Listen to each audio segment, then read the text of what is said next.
Welcome to Dice Control Dojo. I'm Phil, and I practice every day, share my tips so we can all get better at the casino. Join me today. Today's game day. This afternoon, we're going to be traveling, doing our thing, and I wanted to go over some last-minute tips. So this morning I was throwing. I don't even want to know my numbers. Once again, just trying to get myself in control, get my muscle memory ready to go. Super excited.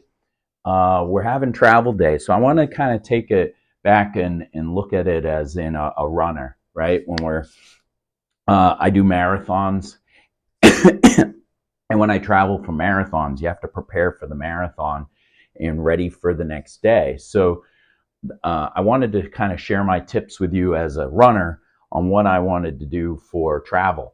So when you're traveling, obviously last night I went to bed early, got a good night's sleep, got everything packed up, so I'm not thinking about it. I was practicing some relaxation techniques, just trying to get in the game. If you have ever run a marathon, you know that the night before, people carb up and do that. I'm an avid person to kind of stick into what I know.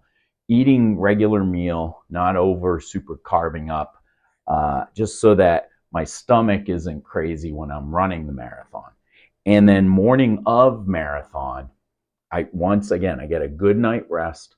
I relax. In the morning of, I do the exact same thing I do every morning when I'm running. I eat the same meal. I have the same carb load. I have everything ready to go. Not only that, but I'm all prepared on the next bed over. I have my gear ready to go. I have my warm-up stuff. I have all the nutrients I need for the day. I have everything prepared to go so that when I go to game time and we start that marathon, I have everything I need, and it's game day, and then I go. Well, it's the exact same thing when you go throw dice. It doesn't matter if you're having a weekend with the boys or whatever. If you've been practicing this whole time, like in a marathon, and you're revving up so that you have the muscles and the capability to run the marathon, it's the same with this. You should have the same capability of your muscle memory and that ready to go. You should prepare the exact same way. If you're going to Vegas or anywhere you're going, I talked about this, is alcohol, eating different foods, sleeping in a weird environment, not hydrating will kill you in this game. We want to stay on these tables for as long as possible. It is the opposite with controlled dice throwing is the opposite of what you generally are at home. If I go to my local casino, it's sharpshooting. I'm getting in, getting out, trying to make a little bit of money and leave, right? Because the longer you're at the table, the more money you give away. Not with four of us control throwing, working as a team together. The longer we're at this table, remember, 4 control throwers, we have the advantage over the casino. So the longer we're on the table, the more money we're going to make. Not the shorter. It's the opposite, because we have the advantage. We are the house. They're giving the money to us. So with that philosophy in mind, I want to make sure you guys understand this. Go in with the attitude that when we get there, Friday night, we're going to be playing all night. We're going to be playing all day Saturday afternoon, all day Saturday night, and Sunday, trying to do a morning session or so, maybe a little afternoon, depending on our time, and get out. But that's a lot of hours of standing, stress, lights, eating, drinking, different things, getting off the table, getting on the table, finding another table. It's a marathon. This isn't a short game. This is a marathon, and you have to prepare. So sleeping before you go, very important. Relaxing. When you're traveling there, getting as much rest and relaxation and hydrating, especially if you're in the air. You got to be able to be hydrating to stay ready to go. Remember, alcohol is different when you're in the casino than when you're at home. It affects you a little differently. You got to be able to be in your mental game and physical game to play this game. You cannot goof around. Not if you want to make money, not if you're here for business instead of for fun. And of course, we want to have fun, right? But there's a time and place for fun throughout this thing, especially if we get there. We know our Friday night massacre we always have. So sometimes my philosophy is let's just get there, get to know the tables, let's figure out what's going on. Then we can have a few drinks and goof around, just goofy betting, right? We're in a team effort now, so whatever the team says goes. So if I have to perform Friday after we get there and we're all four ready to go and they just want to hit it, I'm going to hit it. So I got to prepare for that. That means eating right, sleeping, resting, mental game. Have your dice ready to practice in the casino. When you get into your hotel room, have everything set up, be ready to go, so that if those team members don't want to do my 5 count at the beginning and they just want to go and just start shooting, I have to be ready for that.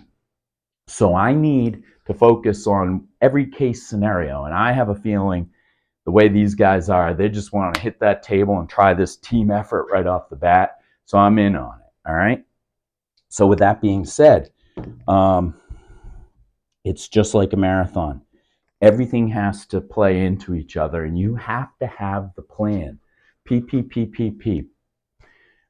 It is essential that pre-planning prevents poor performance. So if you want to have your mental game and your physical game right, you got to go in knowing what you're going to do, how you're going to do it, and how you're going to have fun. So once again, we may do our team effort first thing when we get there. That's fine. Then maybe go have some dinner, and then after that, maybe just do some goofy betting. Get on the table, just relax. Just a couple $100, not anything crazy. But Saturday morning, that's it. That's when we want to come in and go to town. And then Saturday, and then go have some lunch, relax, debrief, come back Saturday afternoon, attack, try and stay on that table as long as possible, have some dinner, relax, and then Saturday night, go for it. Just have a wonderful evening, hopefully celebrating a lot of money that we make and just relaxing and having fun, goofy betting. Then Sunday morning, once again, attack the table, go for it, and try and cap off a wonderful weekend. So that's our game plan, and we have to remember to do that. The other thing I want to make sure you know is I take this like we're going on a golf weekend, and I'm playing golf with the boys. It's going to cost me a couple hundred Friday, maybe 36 holes. Maybe we're playing 3 or 4 times. It's going to cost me a couple hundred. So as long as I'm around that 200 loss range, I feel like it's all a profit. We've had enough money that we're making our hotel rooms are almost free because of that. Travel cost I can make up on the way and hopefully make that when I enough money to pay for the trip. And then anything past that is gravy that goes into my G account, which will save me time for the next time I go. So I'm looking forward to this trip. I'm very excited about it. I treat it like I'm preparing for a weekend, a marathon. I'm treating it as if we're playing golf with the boys. And I'm hoping with this team effort, we come away looking very positive. And then I have a lot to share with you about how I threw with 6 months of practice in my new throw. So I'm so excited. Game day, it's here. I can't believe it. I've been doing 1 video a day for 30 days. Hopefully you've enjoyed it. And when I come back, I'm going to have many more videos on how I did, what I did, and then maybe what my videos look like going forward. So join me on my YouTube video. We don't talk about betting strategies ever. We talk about getting down to game day, getting down to what we're doing right here. And the best way I can have a great weekend is obviously to throw for a long, long, long time. And also my buddies, if they all throw for a long time, we're going to make a lot of money.